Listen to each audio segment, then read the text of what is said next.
Aujourd'hui, je vous propose la lecture d'un petit extrait des Tribulations d'Antoine. Il est à Clermont-Ferrand, il vit chez les Froidefond, sa nouvelle famille. Il a rencontré une jeune femme, Lucette, depuis quelque temps, et la guerre d'Algérie s'intensifie. La vie auvergnate d'Antoine reprit donc son cours, avec son travail chez Michelin, les samedis au rugby, et des sorties avec Lucette et des jeunes gens auxquels il s'était lié dans son atelier. Un soir, Marcel lui apporta un courrier. C'est pour toi. Apparemment, ça vient de la gendarmerie. De la gendarmerie? C'est curieux, non? J'ai pas fait d'infraction, il me semble. J'espère en tout cas que c'est pas à cause de ce qui se passe en Algérie. Antoine, tout à ses préoccupations personnelles, ne savait pas grand-chose des événements qui avaient cours dans cette région du monde, région dont il n'aurait pas su pointer l'emplacement sur une map monde. Il ignorait en particulier que, tout récemment, des massacres avaient eu lieu dans la région du Constantinois, des tueries perpétrées par les indépendantistes de FLN, suivies de lourdes représailles de l'armée française. Le gouvernement souhaitait en conséquence renforcer ses effectifs militaires sur place. Ayant terminé son service 4 ans auparavant, Antoine ne faisait pas partie des appelés du contingent envoyé en Algérie, mais il savait qu'il pouvait s'engager volontairement. Le courrier de la gendarmerie était donc une convocation à une réunion d'information ayant pour objectif de susciter des volontariats. Parmi les convoqués se trouvait Jeannot, le frère de Lucette, un collègue de son atelier, qui brûlait d'envie de s'engager sous les drapeaux. Il tentait d'entraîner Antoine dans son projet. Fermement convaincu, il eut un discours patriotique enflammé.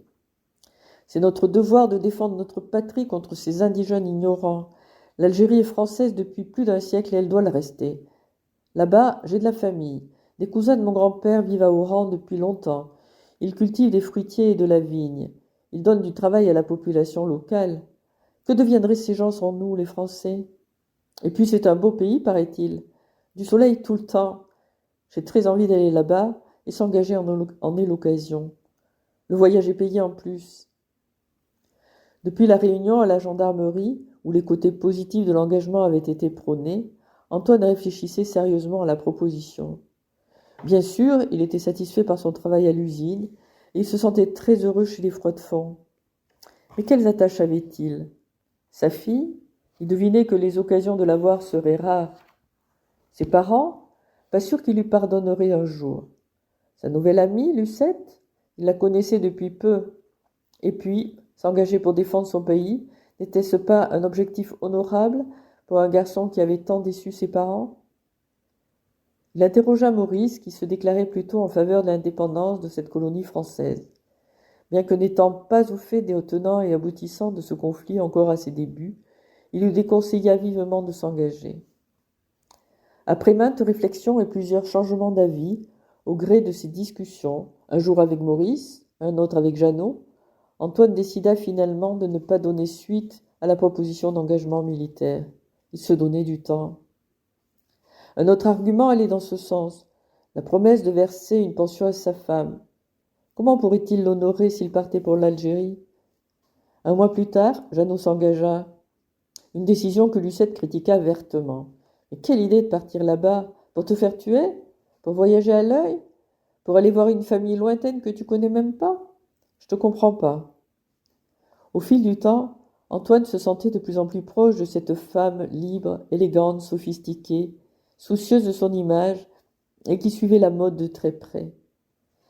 Les cheveux décolorés en un blond platine imitant celui de Marilyn Monroe, son idole, bien que ne possédant pas ses formes généreuses, Lucette tenait à cœur de porter les tenues de son époque. Le chemisier à col Claudine en vogue grâce à Audrey Hepburn, des copies de la robe Corolle créée par Christian Dior, la jupe rayant près du corps et juste au-dessous du genou, adoptée par la même Marilyn ou par Grace Kelly, etc.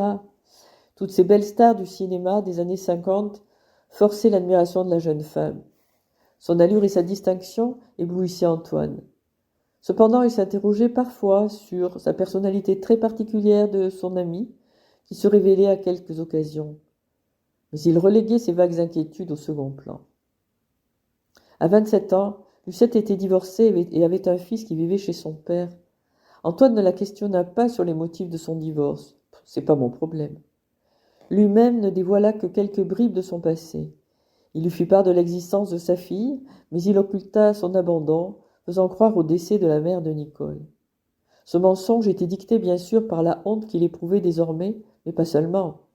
Un sixième sens l'amenait à penser que la présence d'une autre femme dans sa vie serait mal interprétée par son ami. Quelques mois après leur rencontre, ils se sentirent prêts tous les deux pour une vie en commun. Lucette louait un 2 pièces au centre de Clermont-Ferrand, à proximité de la place de Jaude, où elle travaillait comme vendeuse en parfumerie dans un grand magasin. Elle lui proposa d'en partager la location avec elle, et ils s'installèrent donc ensemble, en ce début d'octobre 1955, se moquant du candidaton inévitable, compte tenu de la mauvaise réputation du concubinage dans la société. Les Froidefond voyaient partir à nouveau un de leurs enfants.